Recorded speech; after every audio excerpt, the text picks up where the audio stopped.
16ª Conferencia Regional sobre la Mujer de América Latina y el Caribe. Diálogos y reflexiones. Buenas noches, yo aquí estoy, perdónenme ustedes, estaba pensando en la inmortalidad del cangrejo, pero ya estamos aquí en esta cobertura especial que estamos haciendo desde CIMAC Radio y CIMAC Noticias, pues de la 16ª Conferencia Regional sobre la Mujer de América Latina y el Caribe, precisamente que se está realizando en nuestro país. Empezamos el día de ayer con esta cobertura especial y vamos a seguir a lo largo de la semana. Así que gracias por acompañarnos. Yo soy Lucía Lagunes Huerta y les recuerdo que pues tenemos nuestros números de cabina 5535 08 47 61. También nos puede localizar a través de las redes sociales, si anda por X o por Facebook, pues como CIMAC Noticias. Puede usar los hashtags que hemos diseñado, pensado para ustedes, CIMAC Radio y Periodismo Feminista.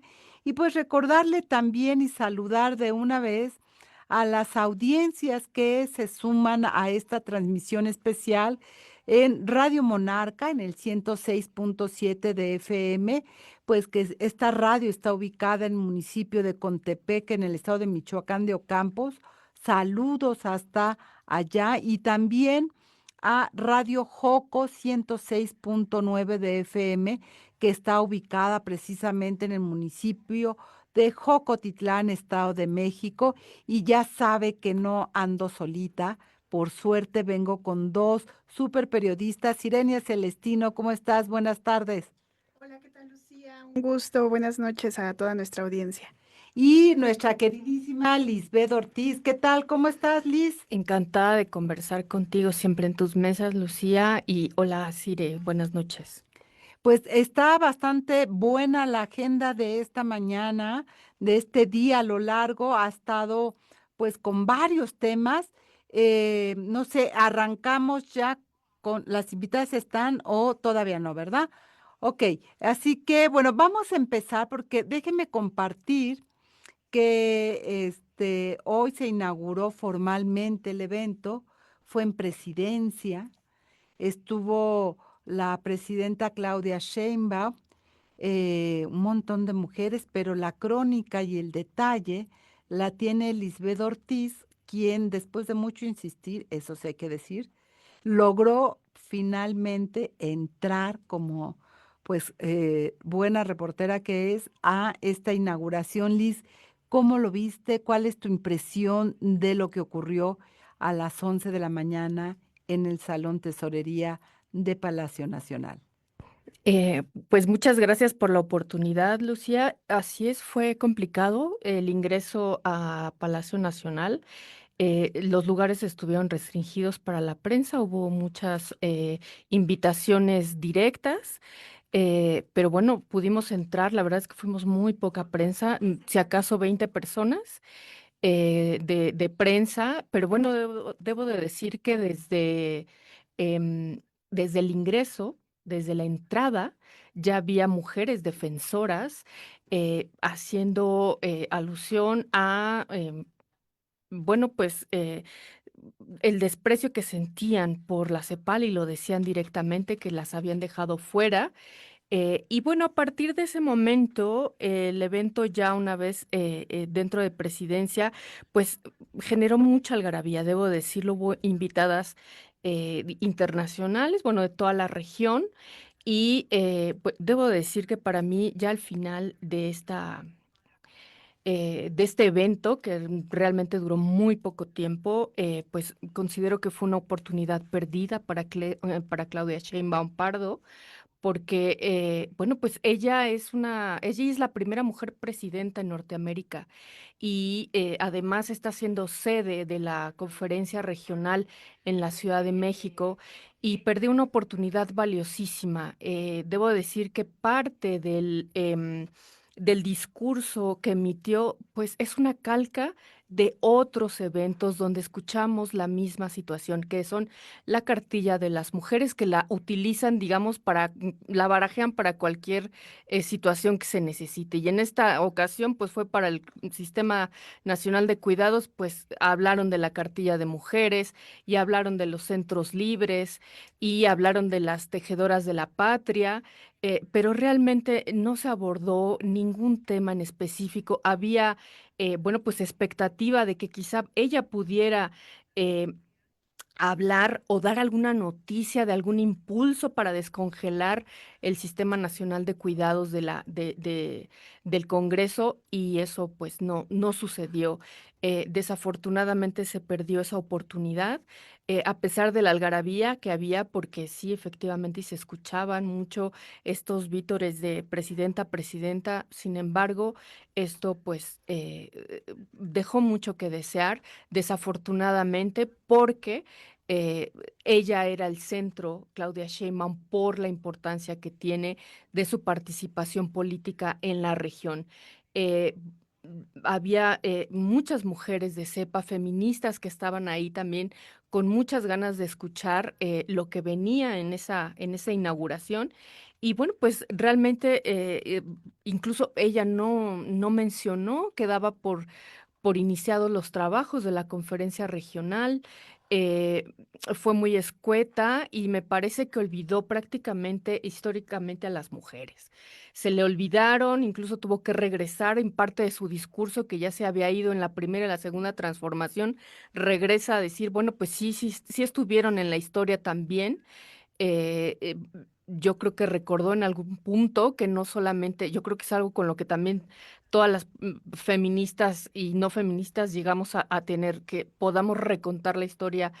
em, y bueno, pues ella intentó recontar la historia también desde las mujeres, pero realmente lo hizo a través de dos, Leona Vicario y Josefa Ortiz, y de ahí se olvidó, como que son esas dos emblemáticas, y de ahí se le olvidó todas las mujeres del siglo XX, eh, que prácticamente la llevaron a la presidencia, que la colocaron en ese punto. Eh, yo lo puedo resumir así, como una oportunidad perdida para Claudia Sheinbaum Pardo, porque estaban los ojos de la región en ella en este momento para poder inaugurar estos trabajos que se llevarán a cabo mañana, a partir de mañana y hasta el 15 de agosto en el Centro Cultural Tlatelolco. Y bueno, pues pudo haber hecho una mención importante y que se fuera incluso como noticia a nivel regional, pero no lo fue así. Eh, eh, Cire, lo vimos finalmente también por pantallas, tú estuviste siguiendo la transmisión. ¿Cómo lees? Porque lo que es cierto, al menos lo que transmitía las imágenes que se estaban produciendo es que había un encanto, una algarabía, la primera presidenta, bravo, bravo. Obviamente también la jefa de gobierno llevó su porra, digamos, le fue bastante bien también. En fin, Además era su cumpleaños, era el cumpleaños de cierto, Clara, de la jefa nos de faltó el gobierno. pastel. Así es, pues recordemos que la presidenta ya había dicho que no iba a estar. Entonces era esto o nada, y desafortunadamente pues tuvimos este evento por cumplir, por llamarlo de alguna manera. Me parece que deja mucho que desear, pero también nos deja ver la ausencia de la perspectiva sí, de la perspectiva de derechos humanos de las mujeres en el gobierno de la presidenta.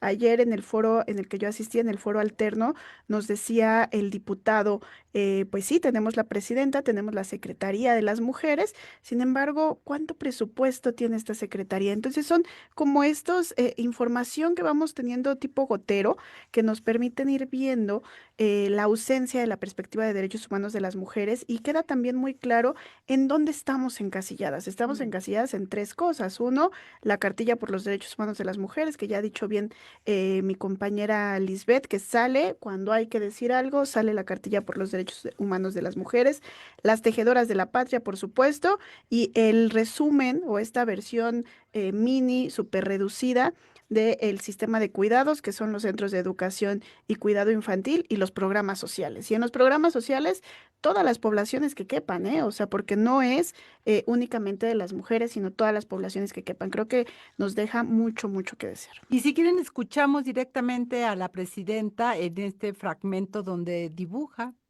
da los primeros trazos de qué es para ella el Sistema Nacional de Cuidados.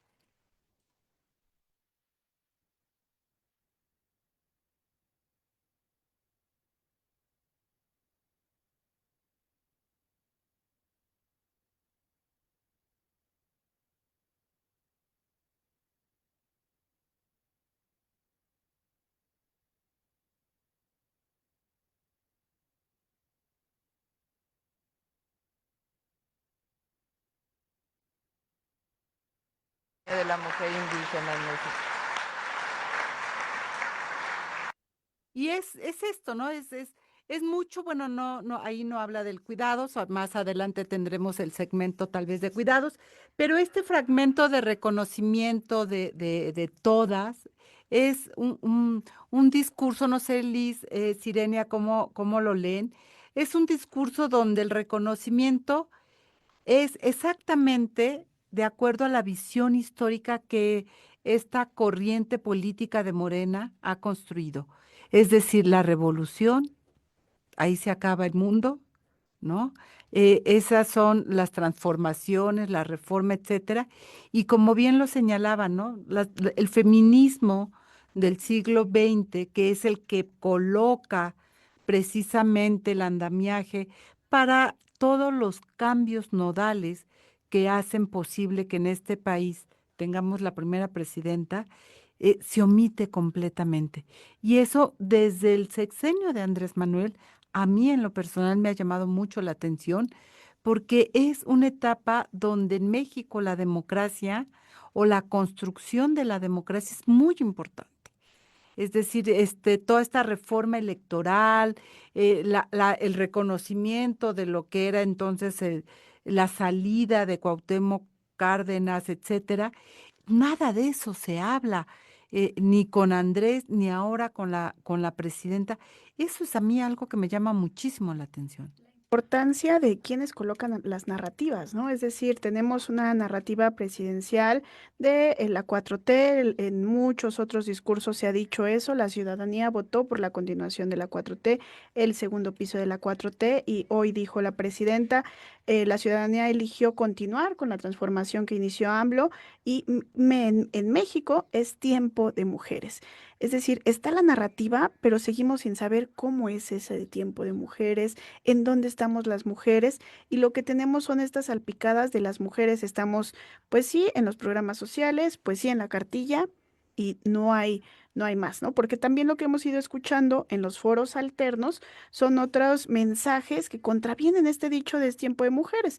Tenemos la desaparición de una instancia muy importante que hoy tuvieron también conferencia de prensa, la CONAVIM, por supuesto. Tenemos el otro foro que hizo la Red Nacional de Refugios, que ha venido denunciando que no se le entregan los recursos para su funcionamiento. Es decir, tenemos un discurso fragmentado, pero desde el gobierno, que está muy claro el llegamos todas, y por otro lado, las feministas que estamos diciendo, sí, pero ¿cómo, no? En los hechos no estamos. Y esta fragmentación también de la agenda de las mujeres, Liz. Es decir, la conferencia regional tiene en el centro los cuidados. Y no hubo un mensaje político clarísimo de la presidenta de para su gobierno cuál es el Sistema Nacional de Cuidados que tendría que dibujarse en esta cuarta transformación, en este segundo piso. No sé si por ahí ya tenemos ese fragmentito donde ella dibuja. Liz, ¿tú cómo ves esta fragmentación? Tú que has ido programando toda y que has estado analizando todo lo que ocurre en esta conferencia regional, donde los eventos, incluso los eventos paralelos, no están tan claramente definidos en la agenda, hay que ir más bien pepenando un poco, pero hay de todo, es decir, está el tema de la movilidad humana, está el tema de las mujeres con discapacidad, están las defensoras, en fin, están derechos sexuales y reproductivos, está la situación del embarazo en niñas y adolescentes, está todo el tema fiscal y de eso está dibujado, pero en lo paralelo, no en lo central que tendría que ser la política. Y hoy, precisamente, en un foro paralelo que había sobre niñas no madres, se decía no hay política eh, sustantiva si no hay recursos. Y ese es el gran tema ausente también, Liz, en toda esta agenda. Sí los cuidados, pero ¿con qué recursos se va a construir? Sí, totalmente. Estaba centrada ahí la atención. Ese mensaje que se perdió, esa oportunidad, tendría que venir de eso, precisamente del financiamiento para lograr ese sistema nacional de cuidados. Yo las miro ajenas a los movimientos de las mujeres. Yo he estado presente en varios de los eventos que se han llevado previos al inicio de la conferencia regional y miro una calca, cómo llega Citlali, la secretaria de las mujeres, Citlali Hernández, cómo llega Clara Brugada con el mismo discurso y son una calca en la conferencia A de la B de la C. Y me parece desafortunado porque tendrían que estar mirando otro tipo de agendas. En ese tipo de agendas, como bien dices, desaparecen pues madres buscadoras, feminicidios, trata de personas con fines de explotación sexual, las niñas principalmente en el tema, desaparecen esos temas y entiendo que también son políticas y que el pez no va a morir por su boca, ¿no? Pero tendríamos para poder entender que ellas no distan de la realidad de este país, que están cercanas a esas realidades y eso no ha sucedido y eso lo volvieron a demostrar el día de hoy. Y bueno, pues esto es parte de lo que vamos a seguir hablando en este análisis, pues de lo mejor, digamos, de aquello que es lo más importante en esta conferencia regional sobre la mujer de América Latina y el Caribe. No se vaya, vamos a ir a un corte de estación, volvemos. Cobertura especial. 16ª Conferencia Regional sobre la Mujer de América Latina y el Caribe. En México, el embarazo infantil y adolescente continúa siendo un grave problema de salud pública y derechos humanos. En 2024, 56.610 niñas de 16 años o menos dieron a luz. De ellas, 1.652 tenían entre 10 y 13 años. 1 de cada 25 nacimientos en el país tuvo como madre a una menor de edad. El Estado de México encabeza la lista en cifras absolutas, pero Chiapas lidera en tasa de nacimientos infantiles con 92 por cada 100.000 habitantes, seguido por Guerrero y Michoacán. Este fenómeno no se limita a zonas rurales o indígenas. Menos del 14% de las menores madres se identifican como parte de una comunidad indígena. Más allá de las cifras, este fenómeno revela una profunda desigualdad estructural y la falta de políticas públicas efectivas para proteger a las infancias. La violencia sexual hacia niñas, niños y adolescentes es otra cara de esta problemática. Aunque es difícil dimensionar con precisión su magnitud debido al subregistro, en 2024 se atendieron 8.775 infantes por lesiones derivadas de violencia sexual, según cifras preliminares de la Secretaría de Salud. De estos casos, 92.7% correspondieron a niñas. Los datos muestran que la mayoría de las agresiones provienen de personas cercanas al entorno familiar y muchas veces no se denuncian por miedo, vergüenza o falta de apoyo institucional. Especialistas advierten que la infancia no siempre cuenta con herramientas para identificar o comunicar estos abusos, lo que agrava el silencio y la impunidad.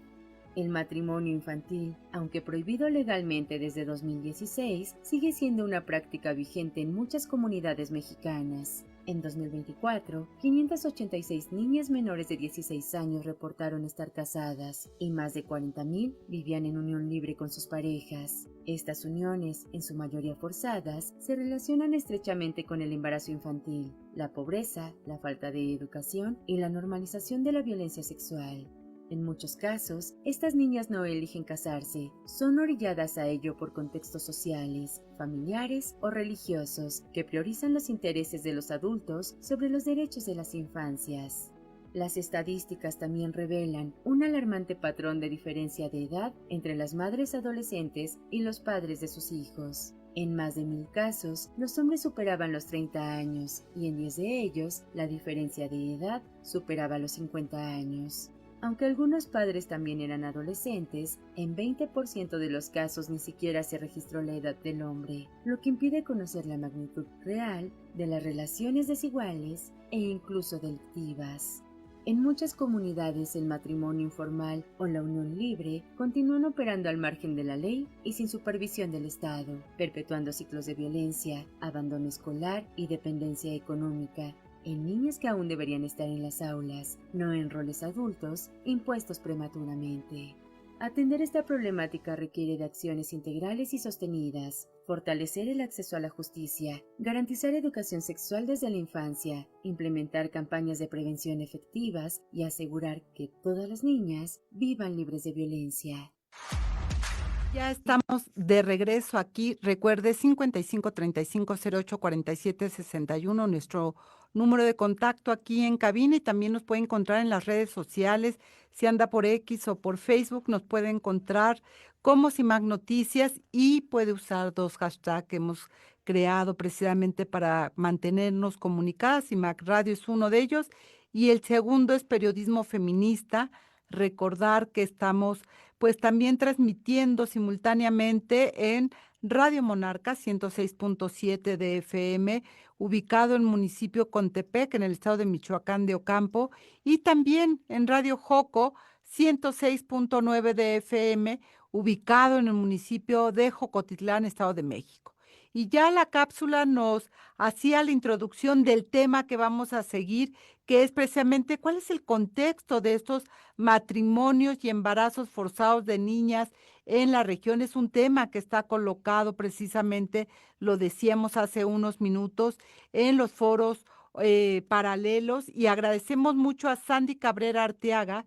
Ella es hondureña, licenciada en filosofía, integrante de Jóvenes Latidas.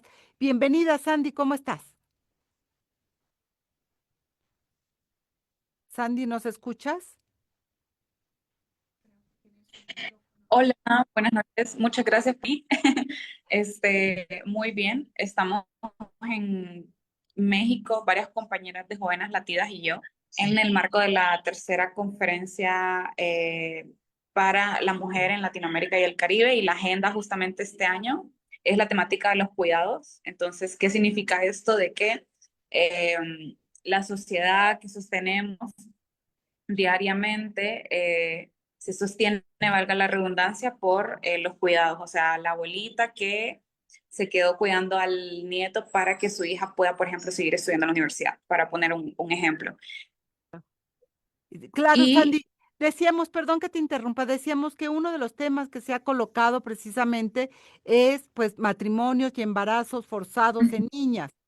¿Cómo lo ven ustedes desde Jóvenes Latidas?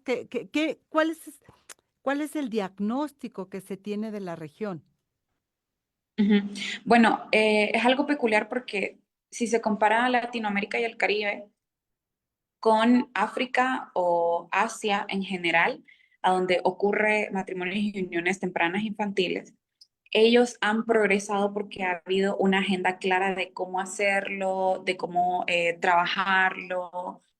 Ha habido una incidencia política porque está visibilizado. O sea, nosotros pensamos en países asiáticos o africanos y entendemos de que allá aún a las niñas se les obliga a casarse y demás, pero aquí en Latinoamérica no lo vemos, no está tan visibilizado como algo eh, como ¿cómo se podría decir? Como un delito, porque sí se ve inmoral, muchas veces eh, ¿cómo se podría decir? Se ve mal, se sabe de que muchas veces también hay, por así decirlo, una manipulación, eh,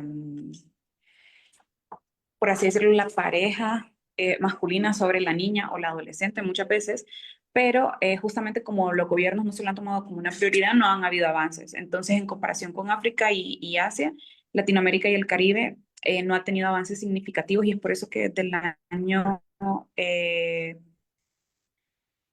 pasado, aliadas, forma donde vemos distintas organizaciones de sociedad civil y de Naciones Unidas y organizaciones internacionales para posicionar esta temática en la agenda. Entonces, ya desde algunos añitos hemos venido trabajando y viendo de que es una necesidad porque no solamente es un tema cultural, sino que es algo que atraviesa el sistema patriarcal con los roles de género aquí y en todas partes del mundo. Liz, Sí, bueno, pues bienvenida a México, Sandy, a ti y a todas tus compis que te acompañan para esta conferencia regional. A mí me gustaría que nos platicaras un poco, estamos teniendo algunos problemas de conexión, espero que se pueda solucionar. Em, Quisiera que nos ejemplificaras cómo están atendiendo la situación en Honduras en materia de pues matrimonios de niñas. Prácticamente están viviendo y estamos viviendo en la región una crisis de desplazamiento forzado y esto de alguna manera se intersecta. Y te quería preguntar, ¿cómo lo están atendiendo? ¿Qué están viendo? ¿Cómo lo están mirando directamente desde Honduras? Sí, no sé si mi imagen se ve congelada o prefieren que apague la cámara. Eh, Sí, podemos bueno, apagar tu cámara bueno, para mejorar exactamente sí, tu audio. bueno, en Honduras efectivamente sí tenemos una crisis migratoria muy fuerte que obliga a las niñas a salir del país de manera desplazada, prácticamente obligadas a salir del país porque no pueden cumplir sus sueños y metas en el territorio, la mayoría de ellas obviamente de zonas rurales empobrecidas, pero también de las ciudades, y muchas veces migran con sus cuidadoras. Y estas niñas durante la ruta migratoria, que en Honduras la migración ha crecido extremadamente desde los últimos 8 años debido a políticas neoliberales que se implementaron en los gobiernos anteriores. Durante la ruta migratoria pues sufren violencia sexual, muchas de ellas tienen un embarazo no deseado producto de esa violencia sexual y se ven obligadas a abortos inseguros si es que pueden tenerlos, a tener un embarazo obviamente no deseado. Sus sueños y metas que trataban de conseguir durante la migración se ven, bueno, en Honduras decimos truncados, o sea, como limitados. Y el Estado hasta el momento no ha hecho políticas públicas o leyes concretas, porque si bien la educación pública en estructura física se ha mejorado en este actual gobierno, en las rúbricas no existe, por ejemplo, tema de educación sexual integral o psicología enfocado hacia las niñeces, solamente en los colegios existe una clase de psicología. Y los roles de género establecidos en la cultura hondureña somos muy machistas, es dentro de los primeros países peores de Latinoamérica para haber nacido niña, o sea, ser mujer en el país. Tenemos menos del 2% o 3% de resolución de casos de violencia en el Ministerio Público, de las denuncias en general que llegan. También tenemos una tasa de alrededor de 36.000 a 32.000 embarazos de niñas y adolescentes por año. Y aunque en Honduras actualmente está decreciendo la tasa de natalidad en mujeres adultas, en niñas y adolescentes está aumentando. Entonces, muchas niñas y adolescentes que tienen un embarazo no deseado, producto de eso terminan teniendo, se juntan o tienen matrimonios. Como a los 16 años en Honduras vos te puedes casar si tus padres dan el permiso, pero sos mayor de edad a los 18 años. Sandy, Entonces, por ejemplo, ajá, no, esta realidad que nos coloca Sandy, habla Sirenia Celestino, gracias por estar acá con nosotras. Esta realidad que nos colocas es bastante compleja, ¿no? O sea, ya vimos cómo está relacionada la violencia sexual, que lleva también a matrimonios forzados, a la necesidad de ujú. acceso al aborto, por supuesto, en estos casos, pero también relacionada con todo el tema de movilidad, migración en el que en este tránsito migratorio tan presente en todas nuestras regiones y en el mundo, por supuesto, lleva a las mujeres a estar en condiciones de vulnerabilidad extrema. Entonces, un poco preguntarte en esta conferencia, en este panel en el que estuviste presente esta tarde, donde hablaron de estos matrimonios forzados, de los embarazos en niñas, particularmente que están enfrentando en toda la región, ¿cuáles ubican ustedes que son los retos mayores? Yo pensaría, por ejemplo, no lo sé, en el acceso al aborto, ¿no? La desigualdad que tenemos en la despenalización en algunos países y la Ujú. penalización extrema en algunos otros. ¿Cuáles son los retos que ustedes ubican? Sandy. Sí, por ejemplo, Jóvenes Latidas está en Guatemala, Colombia, Honduras y Argentina. Pero, por ejemplo, en el contexto centroamericano, es muy, o sea, no significa que no sea importante, pero lo superficial y lo más pronto y urgente es resolver las sanciones por ilegalidad al aborto y penalización absoluta, porque ya sea una niña o una adolescente, cualquier persona que aborte en Honduras tiene pena de cárcel y es bastante alta. Y también la persona que le ayuda o la persona que sabe, también se le hace una penalización judicial. Y muchas niñas que obviamente tienen esos embarazos no deseados, si pudiesen tener el acceso al aborto, el aborto legal, ya con eso les quitas un peso de encima, un dolor, por así decirlo.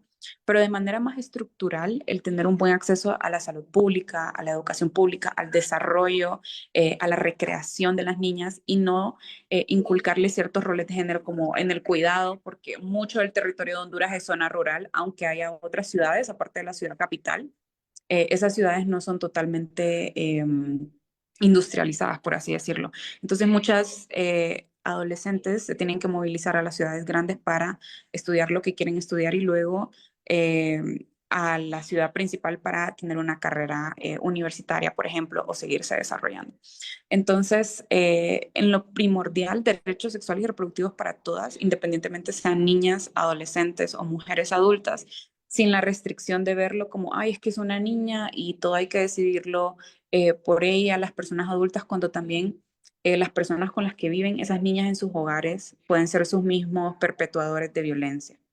Entonces, es muy importante que entendamos que las niñas, el Estado sí se tiene que hacer responsable, no solamente es la familia, y es por eso muy peligroso que las campañas de las organizaciones antiderechos de con mis hijos no te metas o nosotros somos pro vida y así, invisibilizan que ocurre mucha violencia en espacios comunes y en el hogar.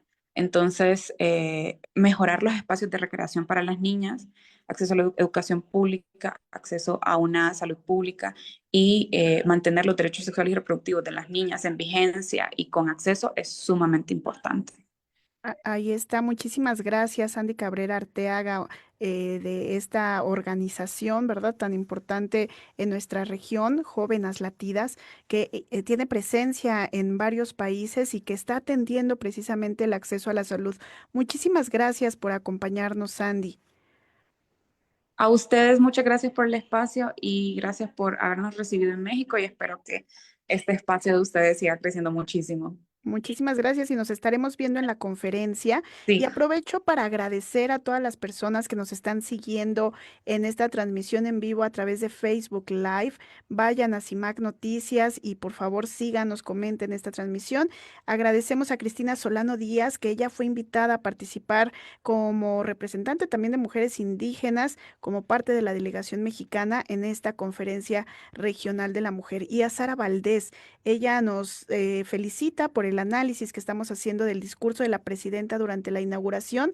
Señala, fue un discurso vacío y propaganda de su gobierno, dejando fuera a las mujeres, sino solamente sus programas sociales, sin comentar muchos temas, por ejemplo, derechos humanos, seguridad, trabajo de las mujeres, que tengan sueldos equitativos en salarios, es decir, no lo sé cómo y también cómo están usando el historiografiar, que también lo usó Clara Brugada. Compañeras, como parte del gobierno no hay agenda para las mujeres, señala Sara Valdés. Gracias por sus comentarios. Y pues nos vamos al corte de estación, no se vayan, volvemos rapidísimo. Vamos a tener a Ana Huesmes, ella es directora de la División de Asuntos de Género de la Comisión Económica para América Latina y el Caribe, CEPAL, que es precisamente la instancia que organiza junto con ONU Mujeres y obviamente el gobierno sede esta 16ª Conferencia Regional sobre la Mujer de América Latina y el Caribe. Volvemos, no se vaya. Cobertura especial. 16ª Conferencia Regional sobre la Mujer de América Latina y el Caribe.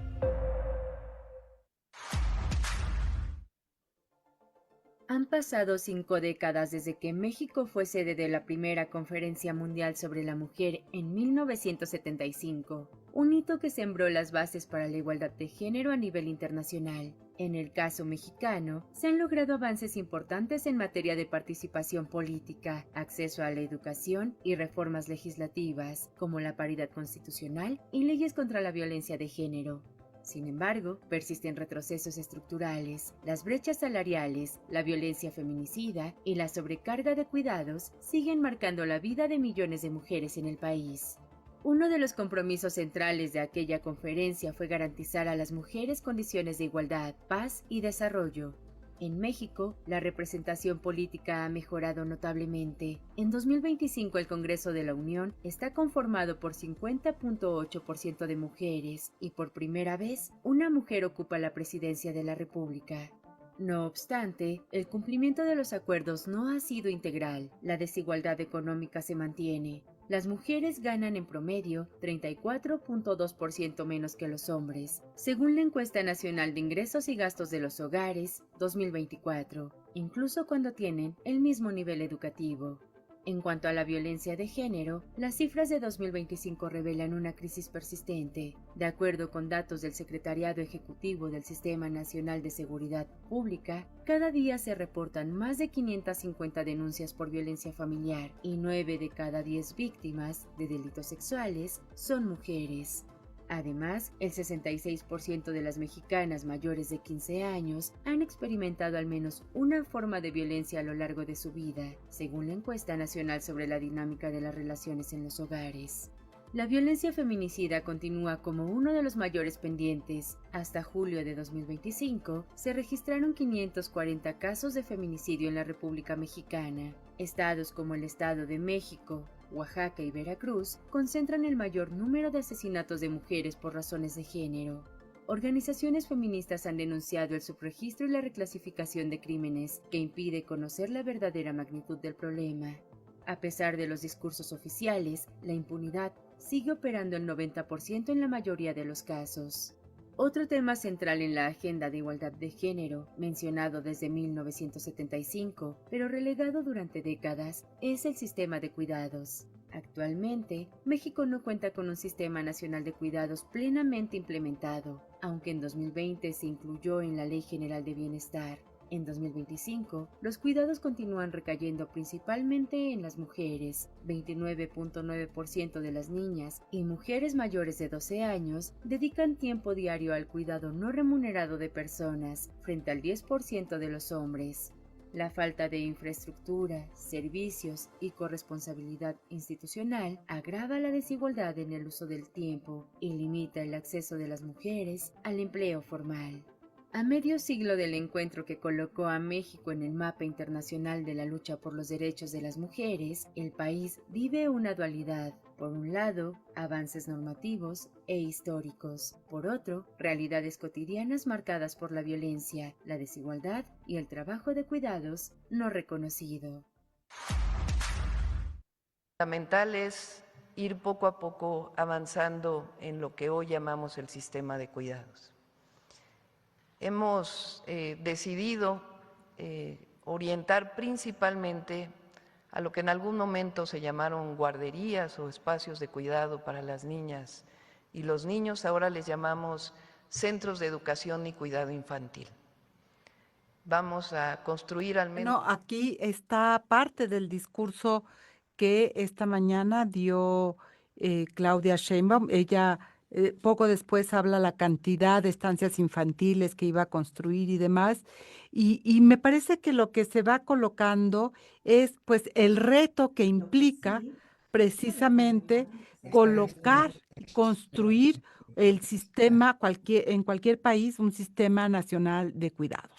Y como le decía antes del corte, pues vamos a hablar de lo que está colocando precisamente esta conferencia regional sobre la mujer de América Latina y el Caribe con Ana Westmes. Ella es directora de la División de Asuntos de Género de la Comisión para América Latina y el Caribe, CEPAL.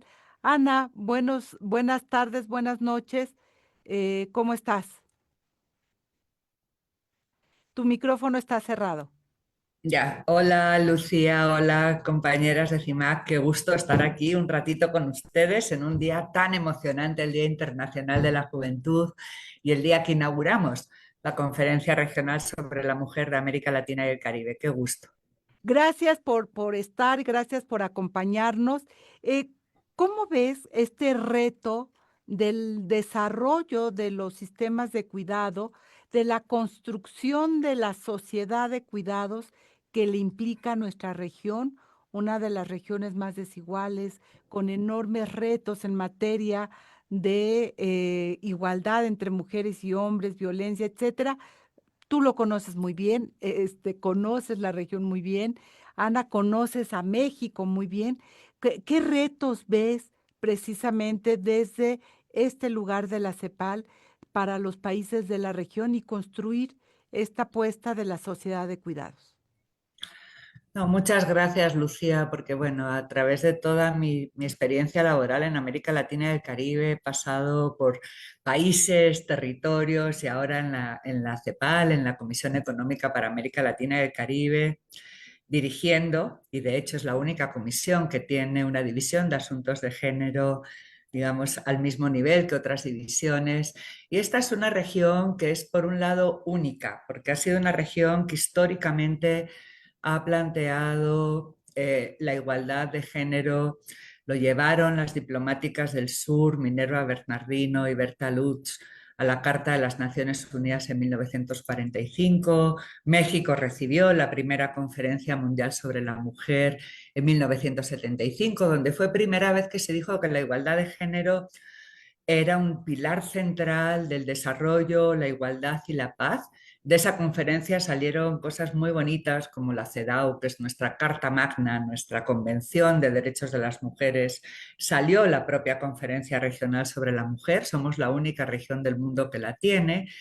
Y como tú dices, si uno mira con sentido de memoria y de futuro, pues yo creo que por un lado es una región que avanzó en igualdad ante la ley, en marcos constitucionales, en la, digamos, un avance enorme en participación política, en el caso de México además con esta idea tan potente de paridad en todo, el tema de hoy día hay más mujeres con más años de estudio que los hombres en materia educativa, pero esto no se está reflejando todavía en la participación económica, social, política que queremos. Y una de las principales barreras, que es de lo que venimos a hablar, es la división sexual del trabajo. Es decir, las mujeres están dedicadas mayoritaria, o sea, casi 3 veces más que los hombres al trabajo de cuidados no remunerado, y esto limita nuestras oportunidades de participar en la vida económica, en la vida social,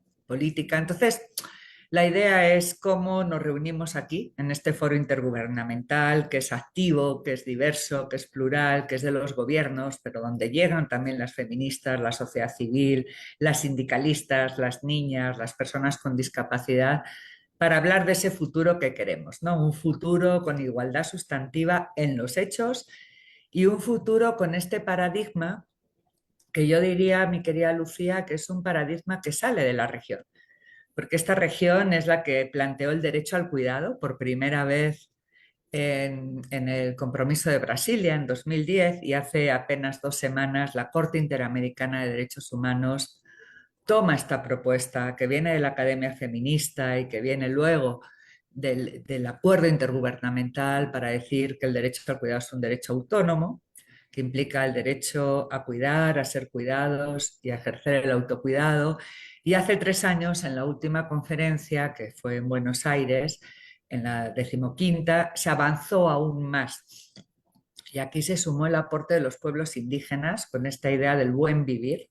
Es decir, no solamente queremos igualdad, queremos también cuidado del planeta y queremos sostenibilidad. Queremos ese mundo global donde todas las personas puedan desarrollar sus proyectos, donde las mujeres puedan desarrollar su autonomía. Entonces, yo diría que el sentimiento es ambivalente. Hay un gran reconocimiento y esta conferencia quiere hacer un tributo a quienes nos han abierto camino, como ustedes, en los medios, en la ciencia, en la política, pero a la vez acelerar el cambio.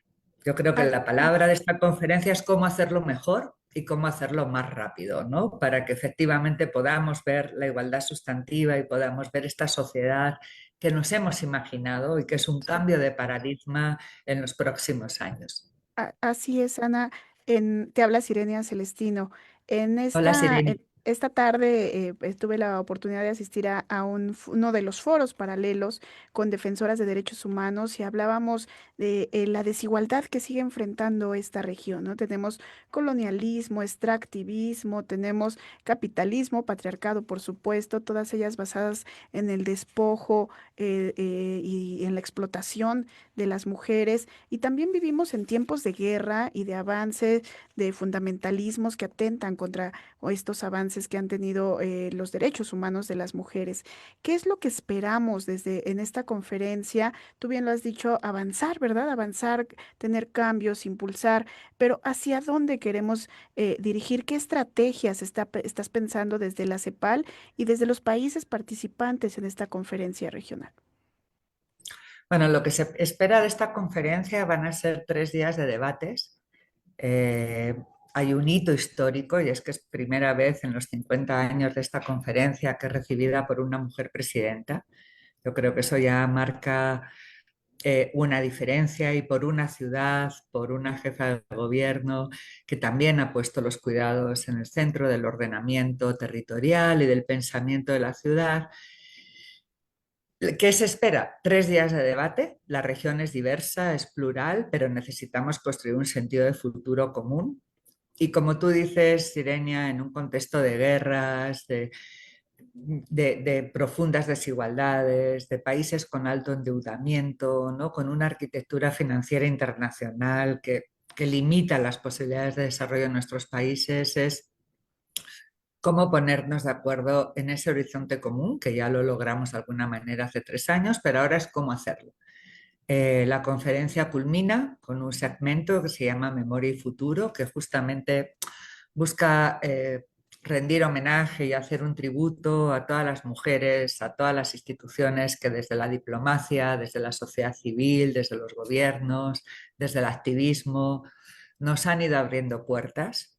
Hay muchos derechos que hace 50 años no teníamos en muchos países de la región, pero a la vez cómo darle un sentido de futuro. Por eso nos dio mucho gusto inaugurarlo en el Día Internacional de la Juventud, porque esto implica sembrar esperanza y construir ese camino que está ocurriendo, yo diría, en la región. O sea, digamos, la CEPAL reportó el año pasado en su panorama social que se logró la cifra más baja de pobreza extrema en la región, pero aún tenemos que por cada 100 hombres pobres hay 121 mujeres pobres. Eso significa que son las mujeres rurales, las mujeres que están liderando hogares, ¿no? Tenemos una región donde persisten patrones patriarcales, discriminatorios, y a la vez tenemos instrumentos. Por eso a mí el ámbito regional me gusta mucho como espacio de acción. Por ejemplo, el Acuerdo de Escazú, que es el primer tratado ambiental en materia de derechos humanos en esta materia y que incluye con mucha, ahora ya hay 18 estados parte, que es una cosa muy avanzada y que una de las cosas que plantea son entornos protectores para la defensa de los derechos humanos. Yo creo que ampliar en estos tiempos la protección, los entornos protectores para que las organizaciones feministas, para que las organizaciones de derechos humanos, para que las organizaciones de la diversidad puedan trabajar y actuar es muy importante. La región es un mix. Hay países que avanzan, otros que retroceden y tampoco hay un avance sistemático. O sea, México ha avanzado en muchas cosas, por ejemplo, en paridad, en participación, en liderazgo, pero tiene que avanzar mucho más en participación económica, ¿no? Tiene cifras de empleo de mujeres, más de la mitad de las mujeres están fuera del mercado laboral y muchas de ellas trabajan en informalidad, ¿no? Entonces creo que también la conferencia que ocurre en México tiene que servir para contribuir a que con todo este liderazgo que tenéis y que tienen en las instituciones, las mujeres mexicanas, la conversación de los últimos 20 años, pues permita que este camino sea más fructífero, diría yo. Y esperamos culminar con un acuerdo que se va a llamar Compromiso de Tlatelolco, que los estados que hacen parte de la CEPAL ya están discutiendo, todos los de América Latina y el Caribe, y que, digamos, van a seguir discutiendo en los próximos días y que va a guiar y se suma a lo que ya es la Agenda Regional de Género para seguir guiando que estos cambios ocurran en la cercanía de la gente, no ocurran en las comunidades, ocurran en los países. Hola Ana, buenas noches, te saluda Lisbeth y bueno, pues hacemos una revisión desde el decenio de las mujeres para acá. En 50 años, sin duda hemos avanzado mucho, pero nos damos cuenta que parte del estancamiento que estamos viviendo para la incorporación del Sistema Nacional de Cuidados tiene que ver con el financiamiento finalmente de estas políticas públicas. Y mi pregunta iría en ese sentido, ¿cuáles son las estrategias regionales que miras tú para que podamos encontrar ese desarrollo de las mujeres, incluyendo el Sistema Nacional de Cuidados, desde luego, porque es el tema de esta conferencia?